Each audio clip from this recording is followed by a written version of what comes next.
Hello मेरे प्यारे बच्चों, आई होप कि आप सभी बहुत अच्छे होंगे। आपकी स्टडी भी अच्छी चल रही होगी। मैं रामरूप सर सफलता कोचिंग क्लास लार से आपके लिए 9th साइंस का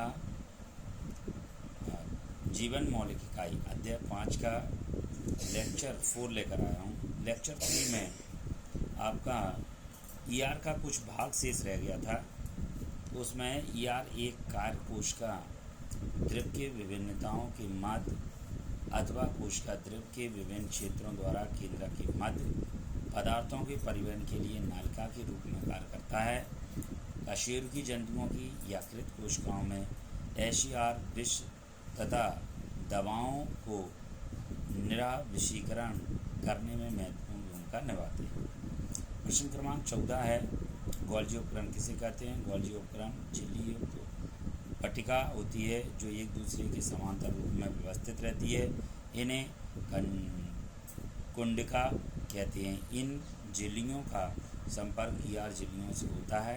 ईआर में संश्लेषित पदार्थ गोल्जी उपकरण में पैक किए जाते हैं और इनको कोशिका के बाहर तथा अंदर विभिन्न क्षेत्रों में भेज दिया जाता है। गोल्जी उपकरण में सामान्य शक्कर से जटिल शक्कर बनती है तथा लाइसोसोम भी बनाया जाता है। लाइसोसोम किसे कहते हैं? लाइसोसोम को आत्मघाती थैली एसोसाइनोड क्यों कहते हैं? लाइसोसोम ये कोशिका का अपशिष्ट निपटाने वाला तंत्र है। यह बाहरी पदार्थों के कोशिका अंगकों के टूट फूट भागों में पचित करके कोशिका को साफ करता है। लाइसोसोम में बहुत शक्तिशाली पाचनकारी एंजाइम होते हैं। आगे नेक्स्ट देखिए, जो सभी पादपों को तोड़ने में सक्षम होते हैं। कोशिकीय उपापचय में व्यवधान के कारण जब कोशिका क्षतिग्रस्त या मृत हो जाती है तो लाइसोसोम फट जाते हैं और एंजाइम अपनी कोशिकाओं को पाचित कर देता है। इसलिए लाइसोसोम को कोशिका की आत्मघाती थैली कहते हैं। आगे माइटोकॉन्ड्रिया किसे कहते हैं? इसे कोशिका का बिजली घर भी कहते हैं। इसे कोशिका का बिजली घर भी कहते हैं। जीवन के लिए विभिन्न रासायनिक क्रियाओं को करने के लिए माइटोकॉन्ड्रिया एटीपी एडेनोसिन ट्राइफॉस्फेट के रूप में ऊर्जा प्रदान करते हैं। एटीपी कोशिका की ऊर्जा माइटोकॉन्ड्रिया में दोहरी झिल्ली होती है। बाहरी झिल्ली छिद्रित होती है और भीतरी झिल्ली बहुत अधिक बलित होती है। आगे प्लास्टिड किसे कहते हैं? आंग कोशिका में प्लास्टिड किसे कहते हैं? ये केवल पादप कोशिका में पाए जाते हैं। ये दो प्रकार के होते हैं, क्रोमोप्लास्ट रंगीन प्लास्टिड तथा न्यूक्लियोप्लास्ट श्वेत तथा रंगहीन प्लास्टिड।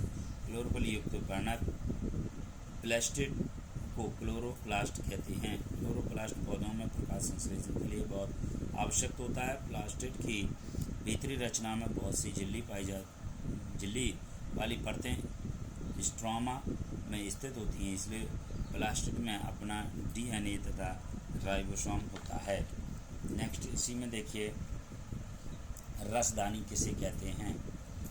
रसदानी ये ठोस अथवा पदार्थों की संग्रह थैलियों होती हैं। जंतु कोशिकाओं में ये छोटी तथा पादप कोशिकाओं में बहुत बड़ी होती हैं। पादप कोशिका की रसदानियों में कोशिका रस भरा होता है। यह कोशिकाओं की स्फीति तथा कठोरता प्रदान करती है। पादप कोशिका एवं जंतु कोशिका में अंतर बताइए। पादप कोशिका एवं जंतु कोशिका में अंतर बताइए। इसमें सेलुलोज की बनी कोशिका भित्ति तथा प्लाज्मा झिल्ली दोनों पाई जाती हैं। इसमें कोशिका भित्ति नहीं होती है, केवल प्लाज्मा झिल्ली होती है। इसमें क्लोरोप्लास्ट होती है, इसमें क्लोरोप्लास्ट नहीं होते हैं।